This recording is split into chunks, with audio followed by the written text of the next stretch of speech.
the 18th century, some guy comes along, he's called Adam Weishaupt. And the thing is, he was a Jesuit professor. He was a Jesuit professor, and he sets up an organization called the Illuminati. Yes, or the knowledgeable people. Yes. So the thing is, once many people don't realize this, a Jesuit professor trained by the Jesuits, like if you're trained by the CIA, you're trained by the CIA. And I think All this you'll is find even official that Adam Weishaupt was using many of the ideas from the Jesuits for the Illuminati, if they actually exist in the way described. the way people talk, I'm going to tell you now, like how you've just said it, everyone's going to think he's using ideas. No, it's like if you're in the FBI and you're using their ideas in the CIA. No, it's just a job. People don't get it. These people had jobs. It's a job. They were doing something. Yes. And because he was a Jesuit, once again, let's go through the Jesuit constitution. Their job is to eliminate Islam and Muslims. This is their goal.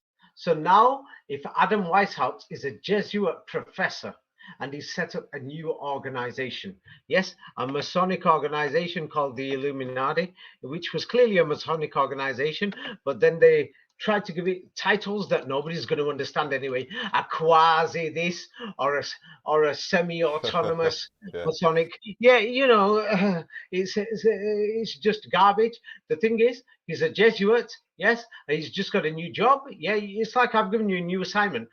You're in the CIA. I want you to set up a new make organization. up a new branch office. Yeah. Yes, that's it.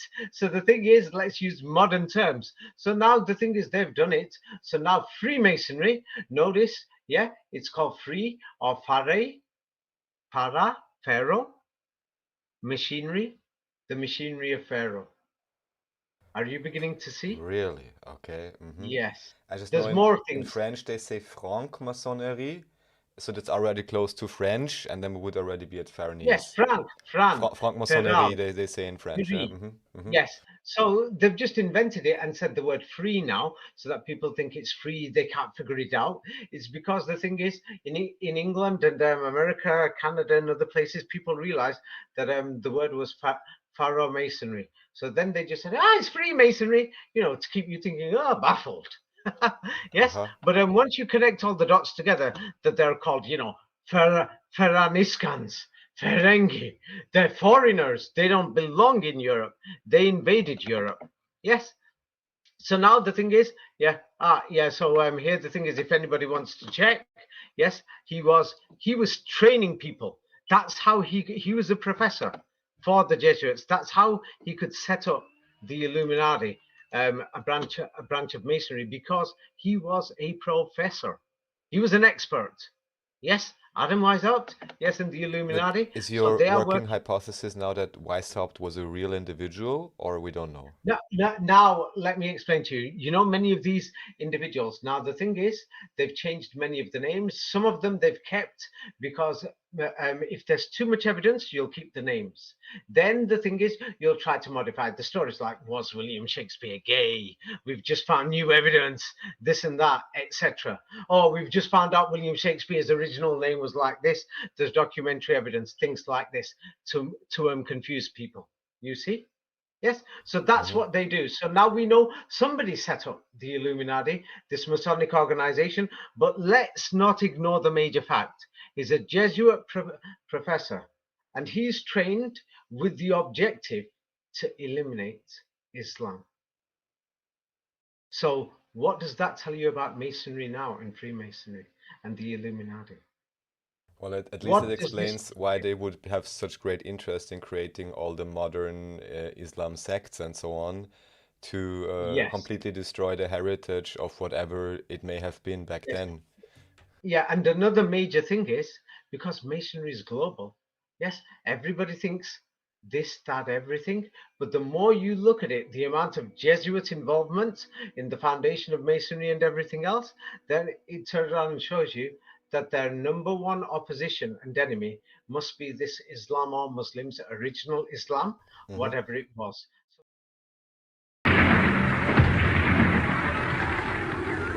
However, the origins of this global plan were not created in the offices of the White House. In reality, their roots lay in another war, This time, the year is 1095, and the place, Clermont, France.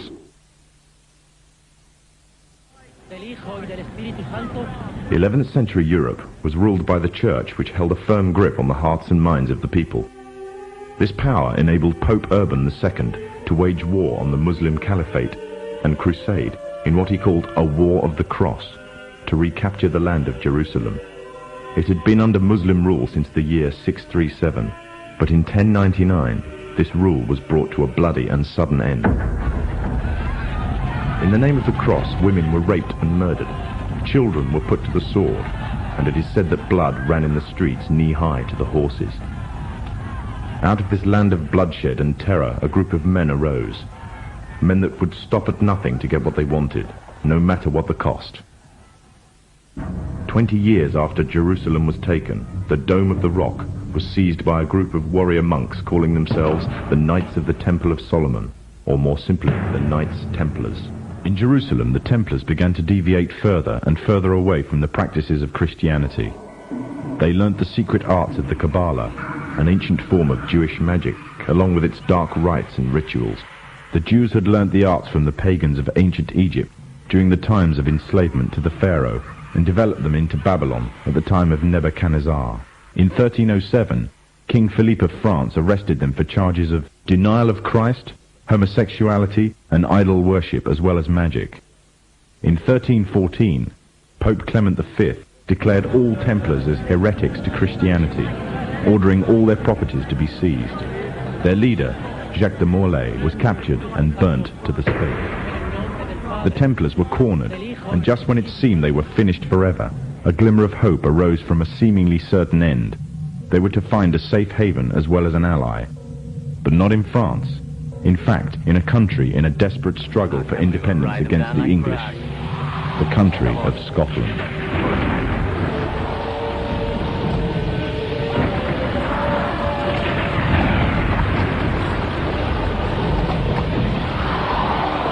For some, Scotland's hope of independence had died with the death of William Wallace. However, to the King of Scotland, Robert the Bruce, the arrival of the Templars gave him a new secret weapon. Their experience, gained over 200 years of fighting the mighty armies of Islam, had made them expert in combat and warfare, and more than a match for any army brought before them. In 1314, the Templars, allied with Robert the Bruce and his army, took to the fields of Bannockburn in the long-awaited showdown with the English.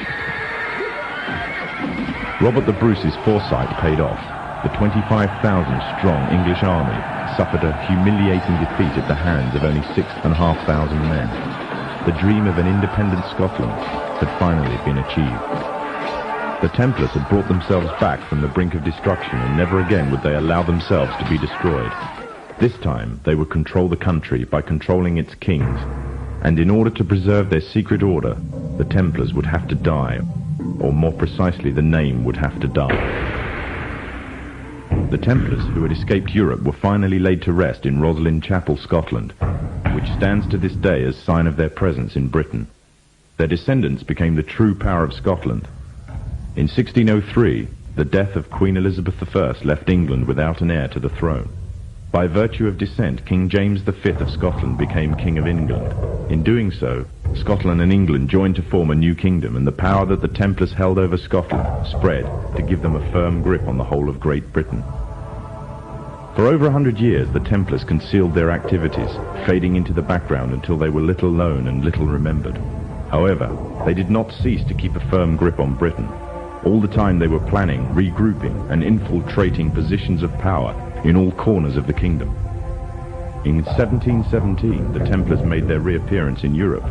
They had grown in both number and strength, and were now ready to coin a new identity, free from their reputation of the past, and given credibility by none other than the monarchy and aristocracy of England. And the name they chose for themselves was a name that would be known by many, but understood by a few. This new name, the Freemasonry. New identity and the grandeur of its members afforded the Masons with respect and dignity. The first royal member of the Freemasons was Frederick, Prince of Wales. The latest members include Prince Philip, the Duke of Edinburgh, and consort to the current Queen of England, Elizabeth II, who herself is a grand patron to the Masons. However, behind closed doors, the Freemasons were free to indulge in the secret rites and rituals handed down to them by their ancestors, and these became the basis of their levels of membership, called degrees. The Freemasons were not content with power in Britain alone. Their ambitions were far greater. In the years to come, the world would witness Europe and America being plagued by wars and revolutions, each more devastating than the other. However, these would not be as commonly believed, the spontaneous effects of a downtrodden people, but in fact schemes created by the exclusive few, driven by hunger for absolute power. All this would take place from the very country from which they had fled centuries earlier, and would become the base for their global domination. In 18th century France, the majority of the population was very poor, whilst the aristocracy and royalty lived a life of luxury and extravagance. There existed a wide gulf between the two classes. The Freemasons would use this to make the pledge for power, resulting in the biggest upheaval in French history. The Masons took advantage of the growing atmosphere of anger amongst the French and used it to achieve their own aims with a carefully planned propaganda war. They completely controlled the media system and used it to sway the tide of public opinion. The newspapers were geared into calling for the end of the monarchy and the establishment of a society based on liberty, equality, and fraternity. The Masons' vast amounts of wealth were used to influence the political landscape of France.